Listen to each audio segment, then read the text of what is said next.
Merci. Et moi, c'est Bertin Prosper à mon vie. Charlotte Desmarais. OK.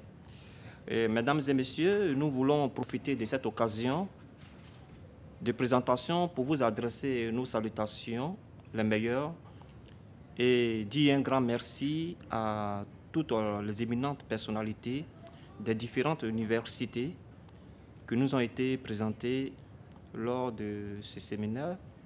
Nous voudrons également dire un grand merci aux différentes personnalités du musée de civilisation et également à tous les participants.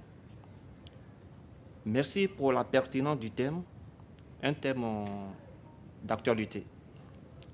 Dans le cadre de ce séminaire, nous avons décidé, Charlotte et moi, de travailler sur des affiches.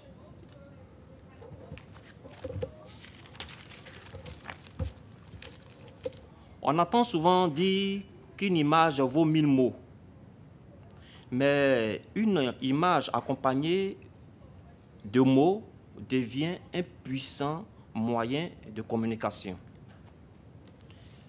Tels sont les éléments qui caractérisent les affiches.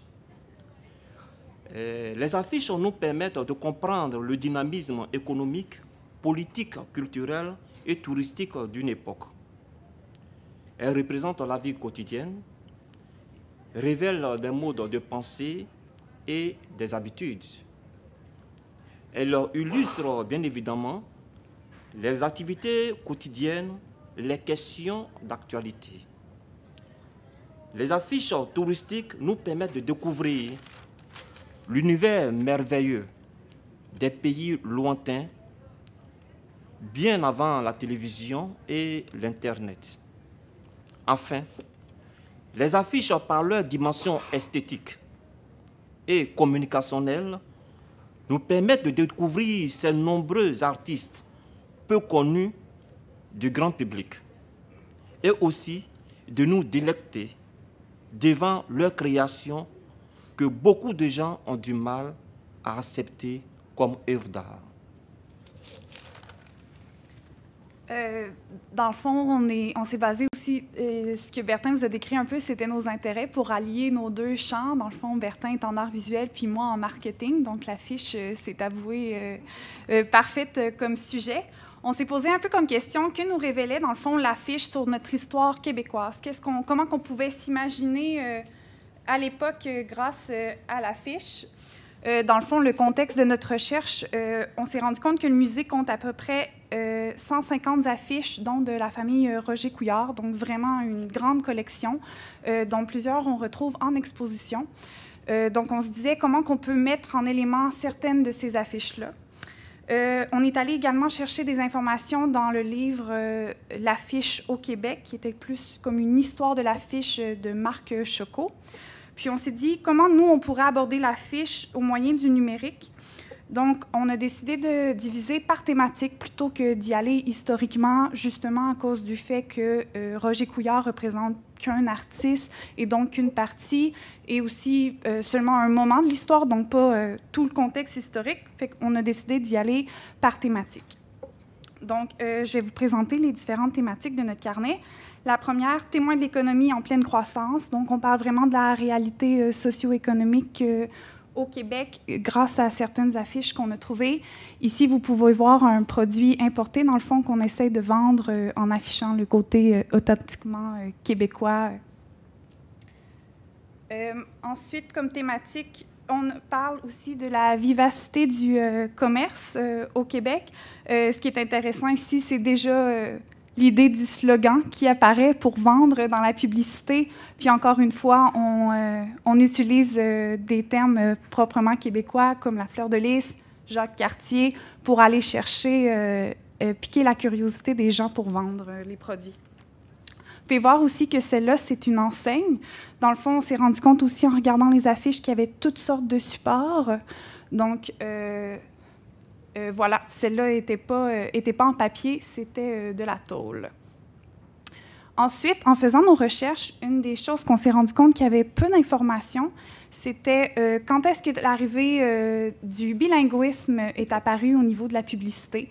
Donc, on a vu qu'au début, il y avait principalement du français. Ensuite, avec l'arrivée des Anglais, on n'a retrouvé que des affiches en anglais. Après ça, le bilinguisme est arrivé. Donc, on s'est rendu compte que facilement, la langue a toujours été un élément pour vendre. Puis, en lisant l'actualité récemment, il y avait un dossier qui était paru dans la presse comme quoi les traductions étaient encore un élément très vendeur pour aller chercher des gens d'ailleurs. Donc, on s'est rendu compte aussi en regardant les différentes affiches que les illustrations nous transmettent une perception de l'époque. Le choix du sujet, comme vous pouvez le voir ici, va transmettre aussi une idée. Donc là, c'était l'idée de vendre le carnaval, puis avec toutes les personnes derrière, on s'imagine vraiment une grande fête, un lieu de rassemblement, un moment où il va y avoir énormément de personnes, donc un gros événement. On voit aussi que l'affiche, selon son contenu, va nous transmettre un point de vue. Donc le fait ici que l'anglais et le français étaient utilisés à quelque part sur un pied d'égalité aussi. Donc, on ne voit pas encore une différence dans les caractères entre le français et l'anglais. Ils sont vraiment utilisés d'égal à égal. Ça peut transmettre, un point de vue sur la situation politique. Puis ensuite, le support en tant que tel va nous transmettre le contexte aussi. On s'est rendu compte que beaucoup d'affiches d'avant étaient faites sur des supports en bois, donc peut-être des matériaux plus faciles à se procurer pour certains marchands.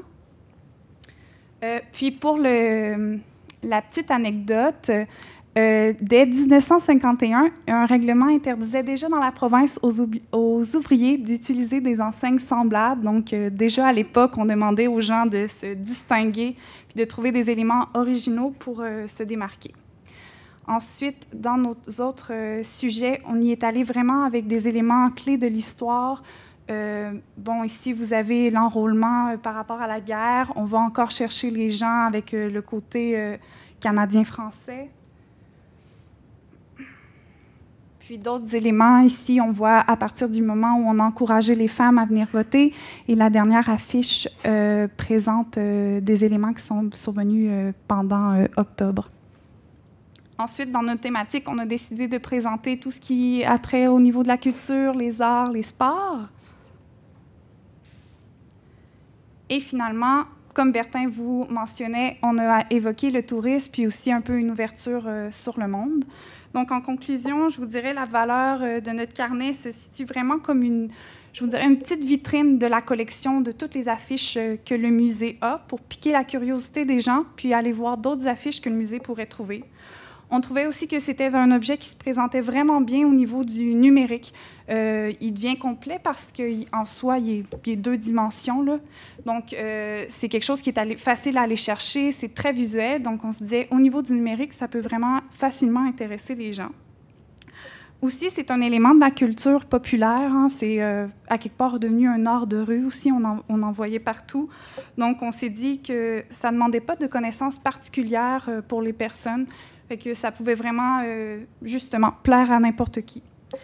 Puis, finalement, dans nos choix d'images, on est allé chercher des couleurs attrayantes pour piquer la curiosité, puis monter la gamme d'affiches qu'il y avait, donc avec des dimensions différentes, puis des matériaux différents.